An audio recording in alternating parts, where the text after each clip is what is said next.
നമ്മളിപ്പോൾ കേട്ടുകൊണ്ടിരിക്കുന്ന കഥ ഭാരത കഥാ അമൃതം, മഹാഭാരത സംഗ്രഹം.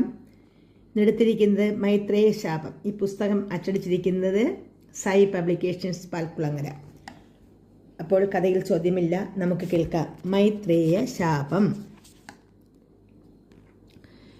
പാണ്ഡവന്മാരെ കപടതന്ത്രങ്ങൾ ഉപയോഗിച്ച് പരാജയപ്പെടുത്തി വനവാസത്തിനയച്ചതിൽ ധൃതരാഷ്ട്രർക്ക് മനത്താപം തോന്നി.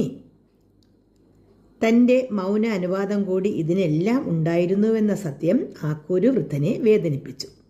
കുറ്റബോധത്തെക്കാളേറെ പാണ്ഡവന്മാരുടെ പ്രതികാരം എന്തായിരിക്കും എന്നുള്ളതിനെക്കുറിച്ചായിരുന്നു അദ്ദേഹത്തിൻ്റെ ചിന്ത. ഏത് കാലത്തും ഉപദേശം നൽകി പോരാറുള്ള വിതുരനെ തന്നെ വിളിച്ചാലോചിക്കുവാൻ അദ്ദേഹം തീർച്ചയാക്കി. വിതുരൻ അപ്പോഴും ഹിതം നോക്കാതെ തൻ്റെ അഭിപ്രായം തുറന്നു പറഞ്ഞു. അങ്ങൊരിക്കലും എൻ്റെ അഭിപ്രായത്തെ മാനിക്കാറില്ല. ദുര്യോധനെക്കുറിച്ച് പണ്ടേ ഞാൻ പറഞ്ഞിട്ടുണ്ട്. അവൻ കുല അന്തകനാണ്. അവനിരുന്നാൽ കുരുകുലം മാത്രമല്ല, ക്ഷത്രിയ കുലമാകെ മുടിയും. ജനിച്ചപ്പോഴേ അവനെ ഉപേക്ഷിക്കുവാൻ ഞാൻ ഉപദേശിച്ചതാണ്. പുത്രസ്നേഹം കൊണ്ട് അങ്ങതിന് തയ്യാറായില്ല.